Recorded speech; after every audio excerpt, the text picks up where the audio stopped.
Eu acho que tratar o animal como se fosse um filho já não é tão saudável, honestamente, porque você está se limitando à vida de 15, 20 anos, né, que tem um animal e tratá-lo da mesma forma, colocar o cachorro na cama, que não é saudável, fazer uma comida, a mesma comida que você come, você está dando para o animal, isso também não é saudável.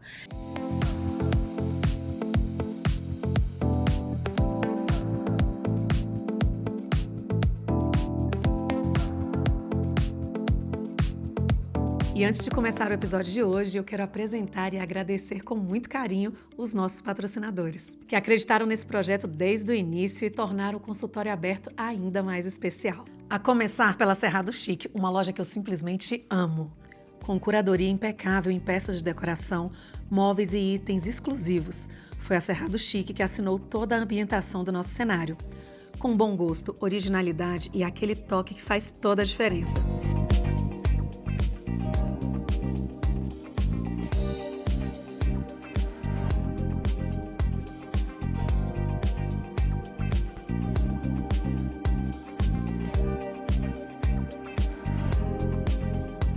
E para você que está nos acompanhando, tem 10% de desconto exclusivo na Cerrado Chic, para que você possa transformar os seus ambientes com elegância.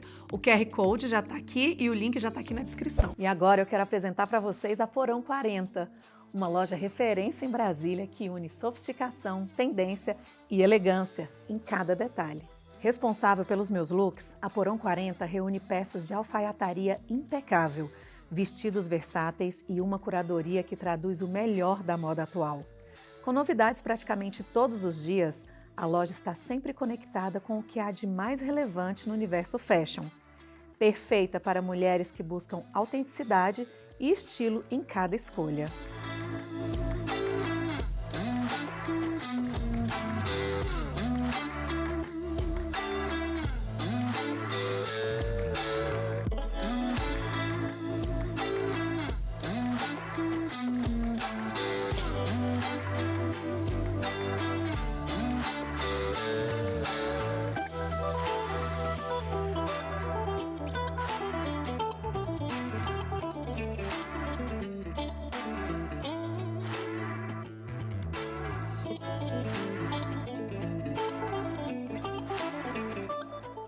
E tem presente para quem nos acompanha aqui. Quem chegar na loja dizendo que veio do consultório aberto ganha 10% de desconto nas compras. Agora corre lá e aproveita, porque estar bem vestida também é uma forma de cuidar de você. E hoje eu abro a porta do nosso consultório com muita felicidade para mais uma veterinária, uma médica veterinária, que me trouxe inclusive um termo que eu acredito ser exatamente pertinente e válido para essa união entre a saúde do pet, a nossa saúde, que foi saúde única. Inclusive, ela esteve aqui na minha casa cuidando da Glória para proporcionar essa saúde única, porque se nosso pet está doente, eu acho que emocionalmente a gente também adoece, e dependendo das doenças, né, Ana, tem algumas que são talvez até contagiosas dos pets. Bom, vamos saber sobre isso. Então, Ana Paula, olha, o nome dela são 5 nomes, ok? Nunca vi, além de ser o nome duplo, mas Ana Paula Binicheski, médica veterinária, seja muito bem-vinda. Muito obrigada. Ana, vamos começar falando por isso, sobre as doenças que possam, né, se quiser explicar esse conceito da saúde única e falar dessas doenças que podem ser transmitidas, e você é médica de animais de pequeno porte, não é isso? Isso. Por favor, bem-vinda. Muito obrigada, é um prazer estar aqui. Recentemente, em Sobradinho, Planaltina, foram identificados 2 morcegos que estavam com raiva. É uma doença que passa para a gente, passa para o nosso cão, então a única forma de prevenção seria a vacinação. Além da raiva, a gente também tem a leptospirose, que ela é passada por secreções de urina, então a gente tem que ficar esperto e tem que vacinar o nosso animal. Então, é vacinação que vai... Vacinação, exames de check-up, ficar de olho no seu pet se ele está mexendo com algum rato, uma água contaminada, alguma coisa, mexendo com morcego também, que é muito perigoso, gatos também.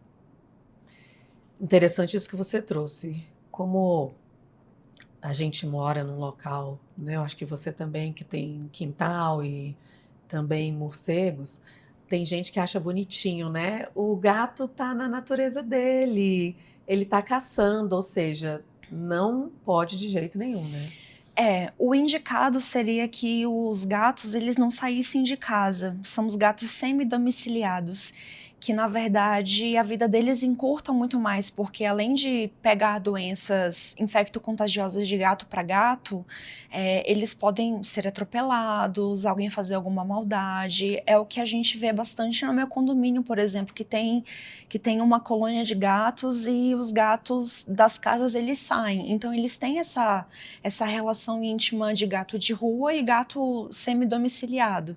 Então, a FIV e FeLV são doenças que eles podem pegar, além de brincar com o morcego e acabar contaminando uma raiva, esse tipo de tragédia que pode acontecer.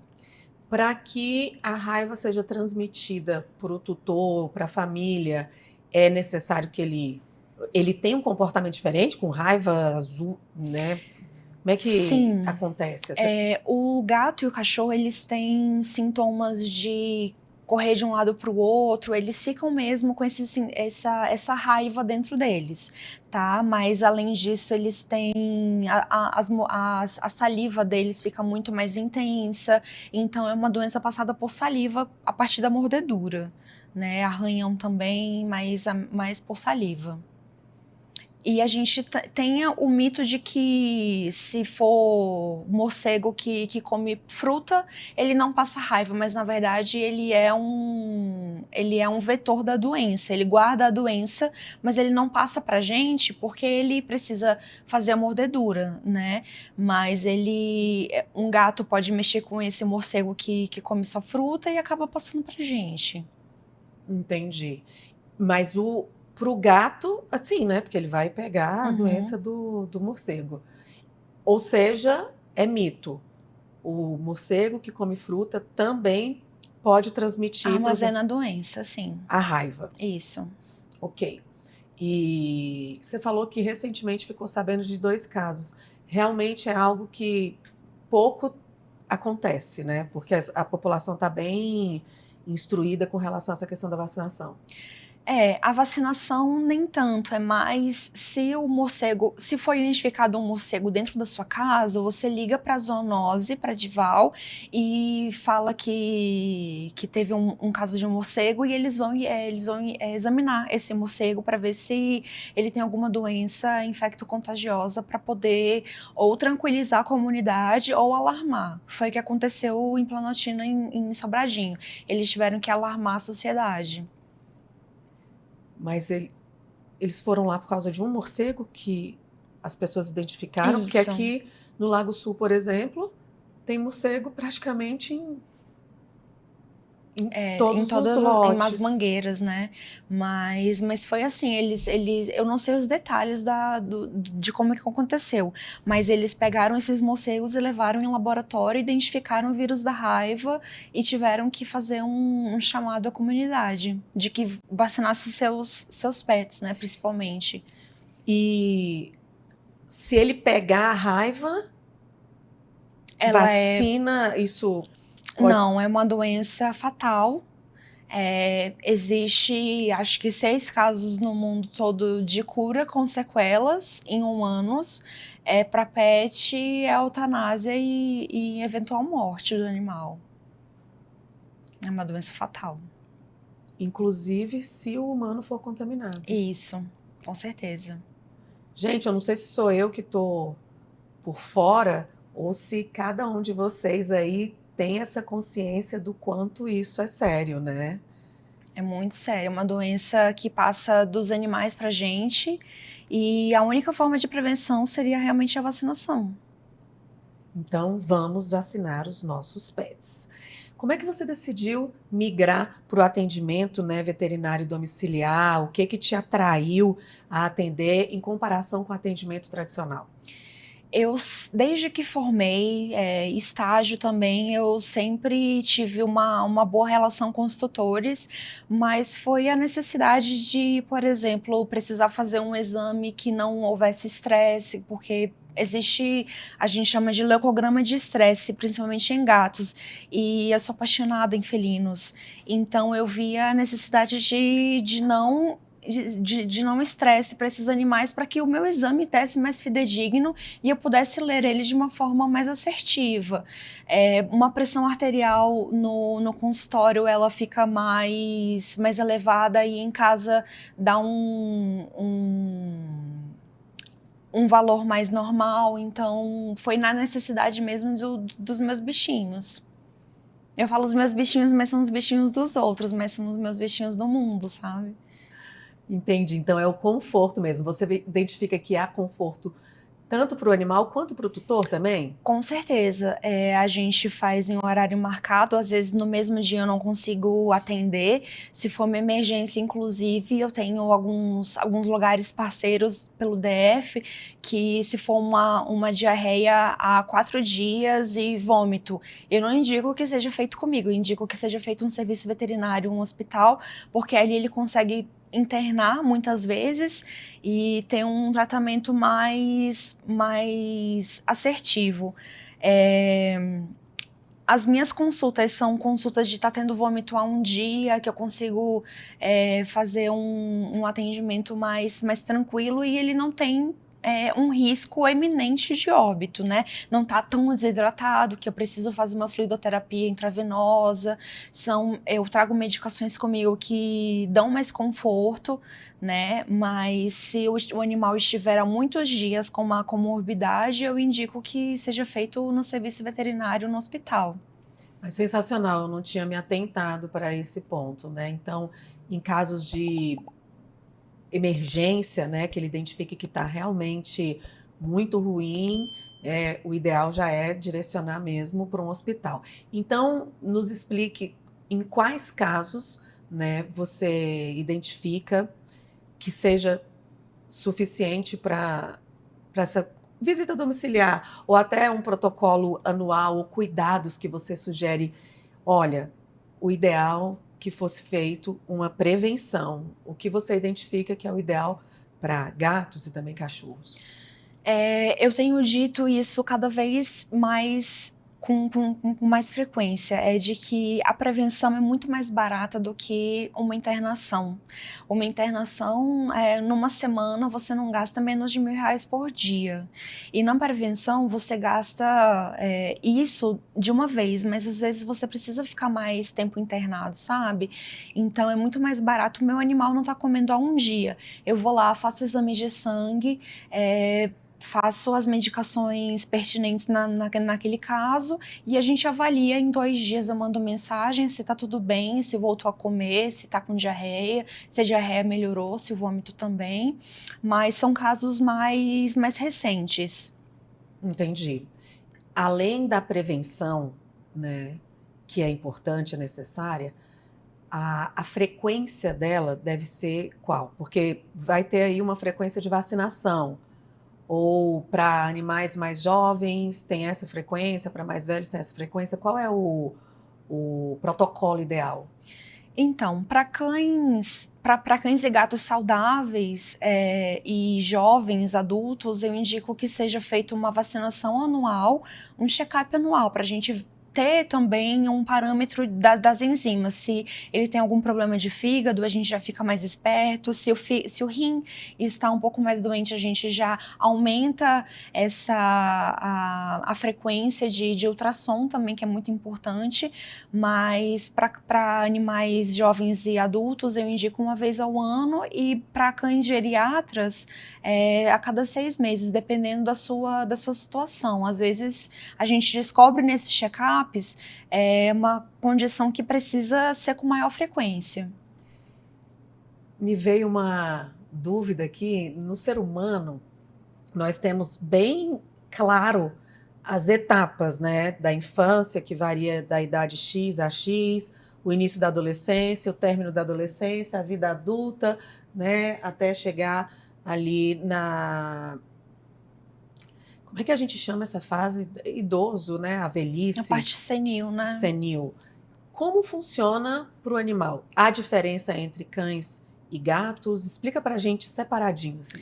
Então, os animais nascem, eles trocam de dente, a gente tem que fazer a escovação desses dentes, mas até 1 ano eles são animais filhotes. Depois disso, até os 6, 7 anos, eles já começam a se tornar senis. E aí vem a atenção quanto a dente, que dente causa muita placa bacteriana, pode ir muito para o fígado, para o pulmão e para o coração, então a gente tem atenção a esses órgãos também. Então a parte geriatra, ela é um pouco mais específica do que a parte adulta. Então, o animal tem a infância, ele é filhote, tanto o cachorro quanto o gato se considera filhote até 1 ano. Isso. E aí vem a fase adulta, depois A parte senil, a né? parte A senil. partir dos 6, 7 anos, eles já começam a apresentar condições de alteração de coração, triglicerídeos de colesterol começam a ficar alterados, a parte renal, eles vão perdendo essa capacidade de filtração renal com os anos, então a gente precisa dar uma atenção especial aos velhinhos.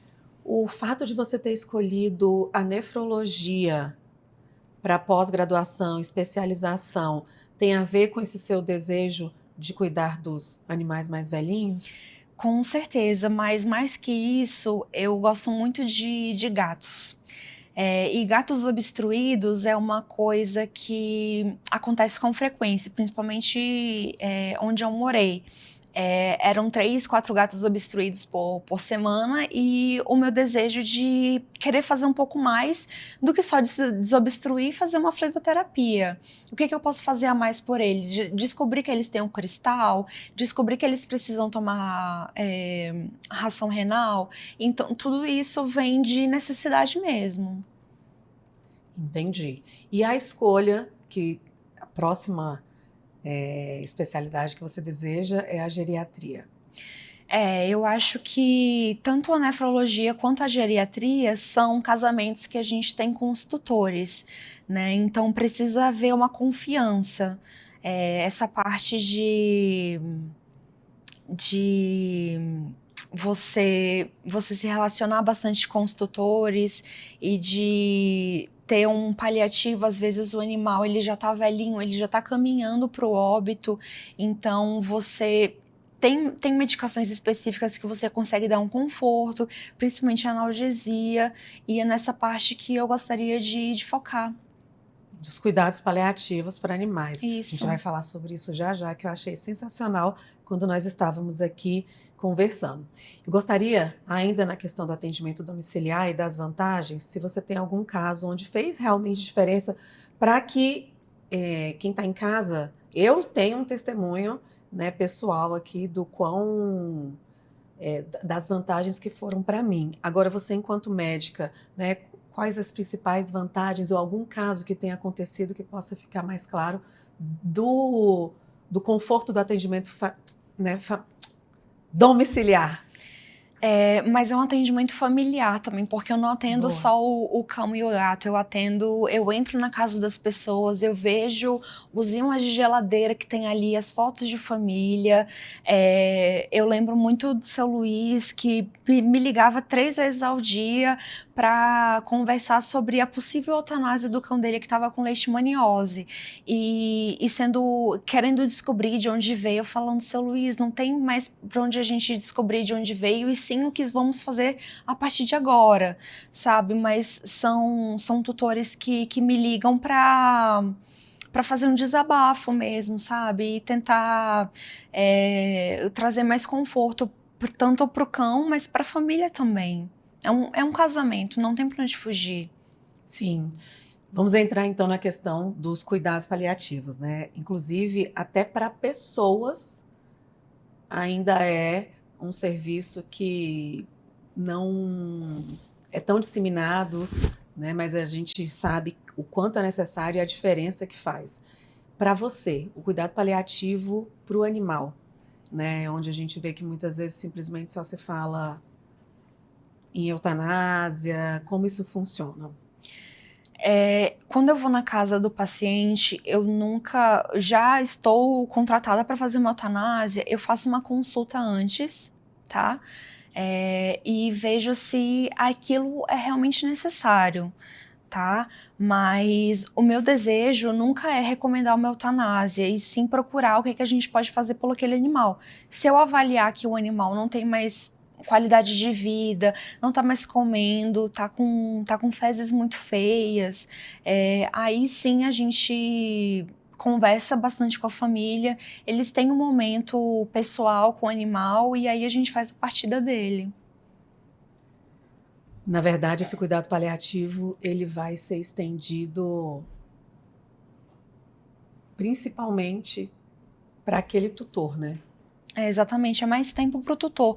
Mas às vezes o que acontece, eu também trabalho em clínica, a gente tá fazendo o trabalho de enfermagem, de medicação, tudo na clínica, mas quando o tutor leva esse paciente para casa, ele vê o cuidado que está sendo necessário, que o animal não está confortável, ele acaba decidindo pela eutanásia, porque foram poucas as vezes que eu falei, olha, é um caso de eutanásia, porque é um assunto muito delicado, mas é uma coisa ele vendo numa visita de 15 minutos e a outra situação ele tendo que cuidar do animal, fazendo trabalho de enfermagem e de medicação em casa 24 horas por dia. Na verdade, esse alinhamento sobre como decidir o fim é o que você faz com o tutor.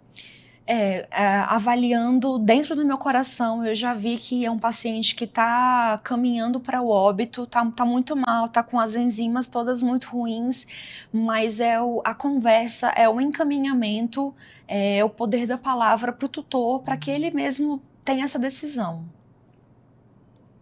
Porque o cuidado paliativo é justamente isso, né? Quando se tem uma doença que supostamente não tem mais cura, como nós vamos beneficiar esse fim pro paciente? Só que enquanto humano, essa conversa pode acontecer ali, muitas vezes a confusão é a família que quer estender aquele tempo, mas a pessoa já não quer estar sofrendo. Então, em que doenças, por exemplo, nos pets, a dor, né, por eles ali não falarem, muitas vezes psicologicamente aquele tutor não quer se afastar, né, abrir mão desse amor para o pet, mas o que você indica de verdade para quando são, né, e quais são essas doenças, ou por velhice ele está sofrendo, está sentindo dor, não, nesse caso ele não está sentindo dor, deixa morrer sozinho, como que você, baseado na sua experiência, verificou isso até hoje?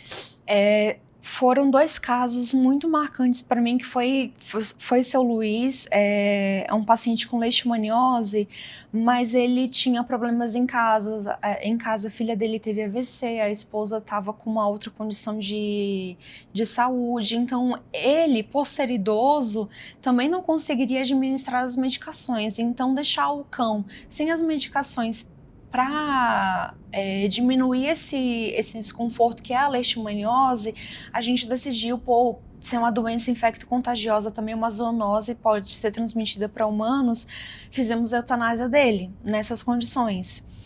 Outra cliente foi na clínica, mas ela já tinha era uma gatinha de 14 anos, ela já tinha desenvolvido cirrose, então ela estava com outras comorbidades que causavam bastante dor a ela, então a tutora tê-la levado para casa foi muito significativo para a tutora também poder decidir, sabe, ter um tempo a mais com ela, com a Pérola, e poder decidir pela eutanásia, que seria o melhor ato de amor. A Pérola é uma gatinha. É perceptível nos seus olhos o quanto realmente há essa predileção pelos gatos. E essa predileção facilita quando o cuidado com o felino é diferente do cuidado com o cachorro? Tem algum diferencial, né? Esse manejo que você tem com gatos é necessário, é diferente? A gente estava até conversando sobre isso, que muitos veterinários acham que o gato é um cachorro pequeno.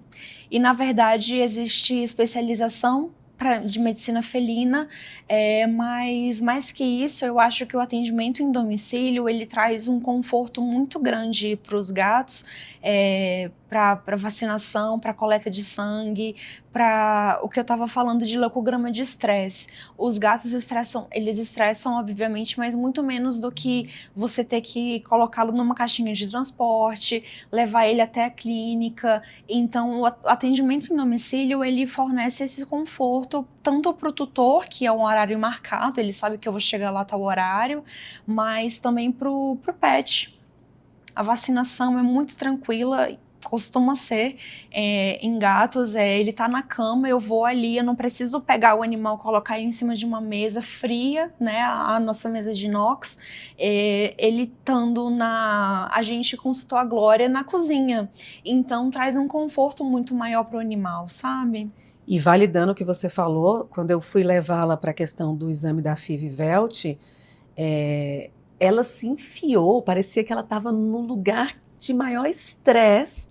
Eu nunca tinha visto agora daquele jeito dentro daquele consultório. Não sei se é a cor, se tem algum estudo que possa trazer um pouco mais de tranquilidade, mas realmente foi o dia mais estressante que eu tive com a Glória. Pois é, e quando a gente veio consultar a Glória, eu peguei o sangue dela de uma forma muito tranquila, a pressão dela tava limítrofe, não tava 150, 160, então a gente consegue, de uma forma mais fidedigna, saber os valores de referência do animal do que ele estando em pico de estresse.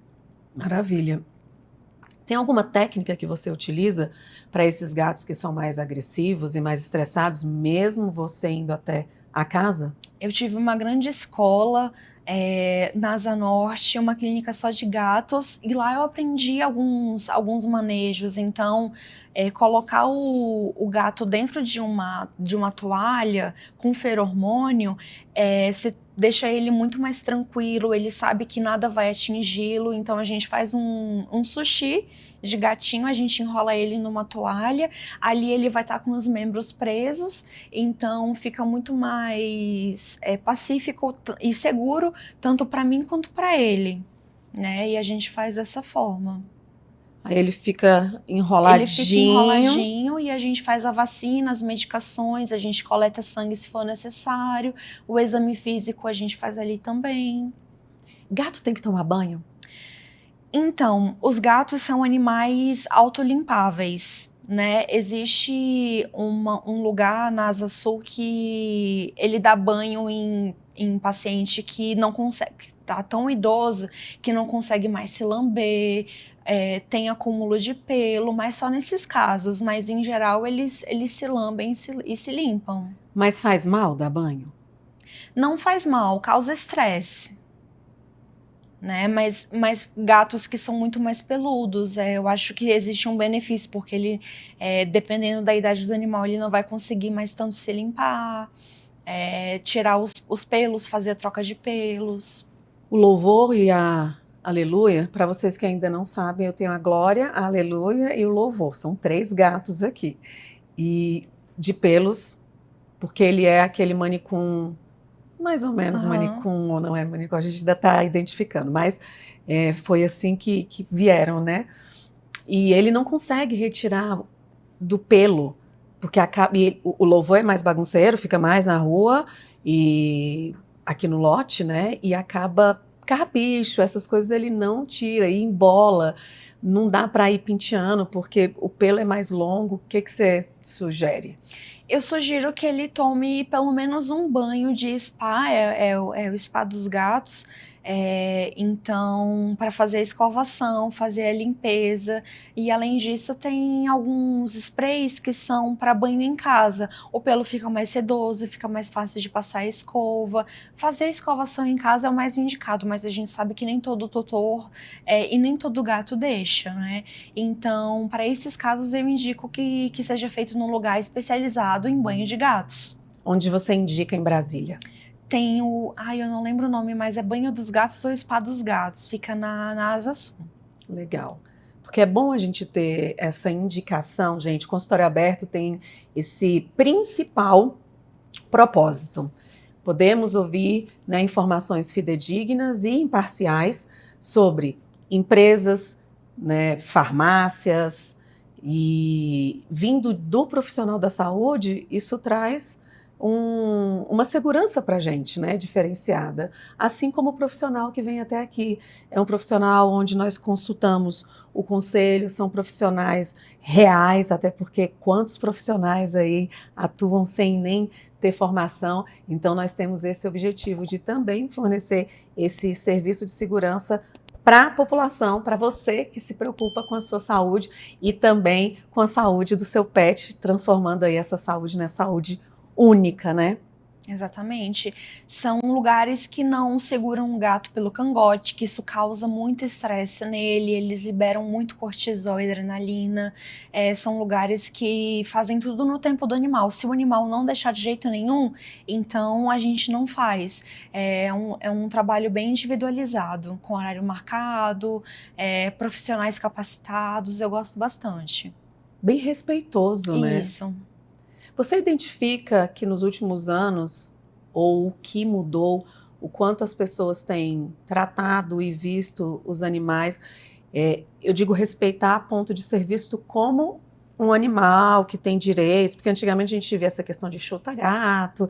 Eu, na minha infância, percebia muito isso. Eu acho que o respeito, o amor, até porque eu também não acho, sabe, Ana, que tratar como gente também é respeitar o animal. Existe a humanização dos animais. E aí a gente vê as pessoas tendo uma aglomeração de animais, que isso não é saudável, isso já mexe no psicológico da pessoa. E também não é de uma forma sanitária bem higiênico, né? Ter 60 gatos dentro de uma casa não é saudável. Então a gente vê isso também no mundo da veterinária, ter os acumuladores e ter gente que tá tratando os animais como se fossem filhos, de uma forma mais cuidadosa. Qual é a linha aí, na sua percepção, saudável, tanto falando exatamente pro animal, né? Eu acho que tratar o animal como se fosse um filho já não é tão saudável. Honestamente, porque você está se limitando à vida de 15, 20 anos, né, que tem um animal e tratá-lo da mesma forma, colocar o cachorro na cama, que não é saudável, fazer uma comida, a mesma comida que você come, você está dando para o animal, isso também não é saudável. Então a linha fica muito tênue mesmo, para você ser uma pessoa que trabalha com resgate, do que uma pessoa que é acumuladora e acaba não tendo a própria higiene, né? Maravilha. Essa questão da cama, nem o gato é ideal que durma na cama. Algum bicho é ok que se durma na cama ou não é de jeito nenhum? Eu também não respeito muito essa regra. Quando meu cachorro toma banho, eu coloco ele para dormir na minha cama, mas eles são animais que estão o tempo todo caminhando na terra, trazendo alérgenos pra gente, mas o gato, como ele se limpa, acredito que não seja tão maléfico quanto um cachorro, sabe, dormir na cama. Eu não permito nem gato e nem... Nunca permiti cachorro, era uma guerra quando a Millie chegou, que chegou pequenininha. Eu realmente amo, cuido, você viu a minha preocupação. Precisa fazer um exame, precisa fazer isso, eu sou a que cuido, a que vou comprar a ração correta. Brinco quando há esse tempo, no caso do cachorro, que demanda mais, mas o gato já é mais ok, né? Mas essa questão dessa proximidade, eu não identifico isso, no meu caso, né, como sinônimo de amor. É diferente você ter amor e você cuidar. Porque às vezes você ama tanto que você acaba dando costelinha, acaba dando arroz com tempero, mas você cuida. É um trabalho diferente de comprar a ração adequada, saber os petiscos que podem. Então é diferente. Só frango sem tempero pode dar um pouco para gato, por exemplo? Pode, eles são animais carnívoros, mas a ração ela já é toda balanceada, já é toda equilibrada. O que eu sempre indico é você procurar um nutrólogo para saber quantos gramas de frango pode numa ração, porque ele vai saber balancear isso muito melhor. Que tem que tomar esse cuidado também, né? Isso, você pode estar querendo fazer um agrado para o animal, mas na verdade você está desbalanceando a dieta dele. Mas dos 3 é só a Glória, porque né, a problemática que manda em tudo, e também teve esse costume, tanto que eu achei que aquele adoecimento dela foi porque eu retirei. Agora é para ninguém. E não dá para você tirar tudo, porque vai gerar realmente um estresse, mas é muito pouquinho, assim. Outra coisa, fechando esse assunto, né, da proximidade, tem o amor pelo animal, mas tem a questão do amor próprio também, né, da prevenção de tanta coisa, porque eu vim, né, de uma casa, minha mãe da área da saúde, ela não gostava nem que a gente entrasse com chinelo, ela vinha do hospital, de um plantão e já tirava aquela roupa inteira, porque bactéria, tudo isso. Então você imagina o gato que está andando para cima e para baixo. Então muitas vezes quem toma essa decisão é visto como, porque eu sou a chata, né? Eu sou a chata. São 3, dormem na minha cama, não. E é uma crença, né? É uma cultura. E minha mãe não entrava com jaleco para dentro do quarto dela. Uma coisa simples, o aleluia que sai mais, né? Como? O aleluia que sai mais? Aleluia, são 2 meninas e um menino, 2 fêmeas e um macho. Nossa, acho que todos saem mais. É por época que eles vão ficando. Mas imagina, eles têm contato com outro gato, que esse gato de rua tem pulga. Aí a aleluia pega a pulga e leva pra sua cama. Imagina. E você toda se coçando, sendo que é uma prevenção simples, não deixar o animal ficar na nossa cama. Né? Mas a gente acaba deixando porque o gato tem um costume de pular, a gente tem um contato mais próximo com o gato, dependendo dele. É frequente pulga em gatos? Até que sim, se eles ficarem na rua, até que sim. Aí vai do cuidado de, a cada 3 meses, você dá o remédio de pulga e carrapato pro animal. É importante. É importante. Se você não quiser dar o remédio, tem citronela tópica que você pode aplicar no animal, mas se a gente não aplica protetor solar na gente, quem dirá citronela no animal, entende? Então, são situações em que você dá a cada 3 meses um comprimido para o animal, ele vai estar seguro de pulga e carrapato e você consegue trazê-lo para mais perto de você. Você enfrenta algum desafio ou curiosidade com essa questão do atendimento domiciliar que você gostaria de clarificar, exemplificar? Talvez as pessoas tenham dúvidas sobre valores, né? O valor disso, o deslocamento ou qualquer um outro mito que você enfrente ou dúvidas mais frequentes?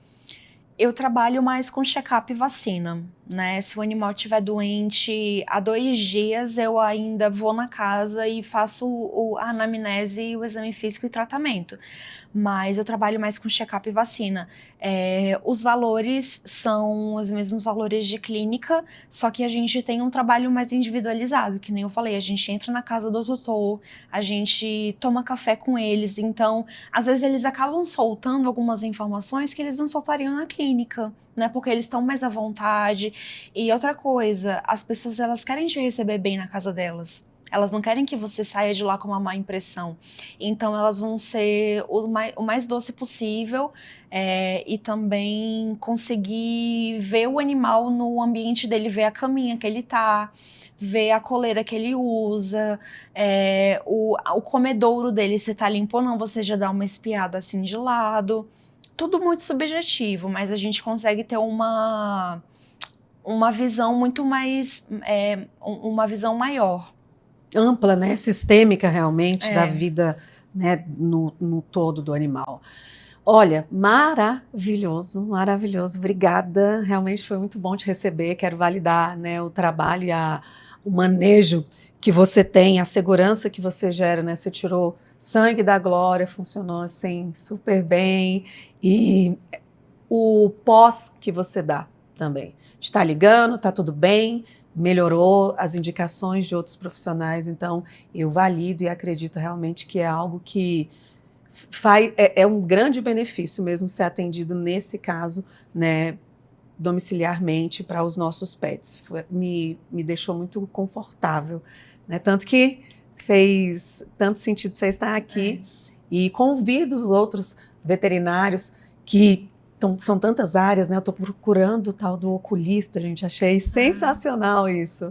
E gostaria que você desse uma mensagem final para os tutores, algo que você tenha percebido que é importante ou que chamar a atenção, né, desse tutor, das pessoas com relação aos pets.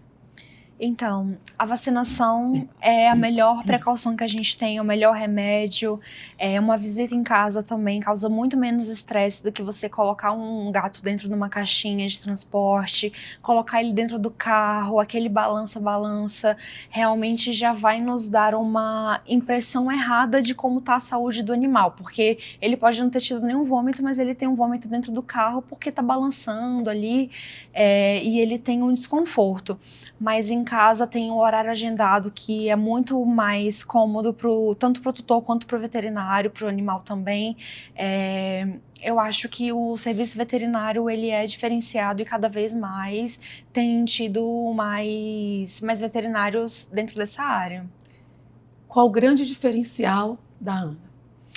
Eu acho que eu dou bastante atenção, eu dou muita atenção para os meus tutores e eu entro na casa deles como visita e como médica veterinária, tentando trazer mais saúde para os animais, mas eu não desligo, eu levo esses animais para casa dentro da cabeça, sabe? Então, se o Bolinha teve um vômito ontem, eu já vou mandar mensagem hoje, e aí, como é que tá o Bolinha? Então, eu tento fazer com que a pessoa conte comigo e saiba que pode contar comigo, porque eu vou estar lá. E é verdade, ela me respondeu todas as mensagens. Todas. E ainda deu feedback perguntando. Obrigada. Obrigada a você. De coração, foi ótimo, viu? E é isso. Vamos deixar aqui na descrição onde encontrá-la, como encontrá-la, as redes sociais, e desejo que você tenha uma vida cada vez mais saudável para você e para o seu pet. E até o próximo consultório aberto.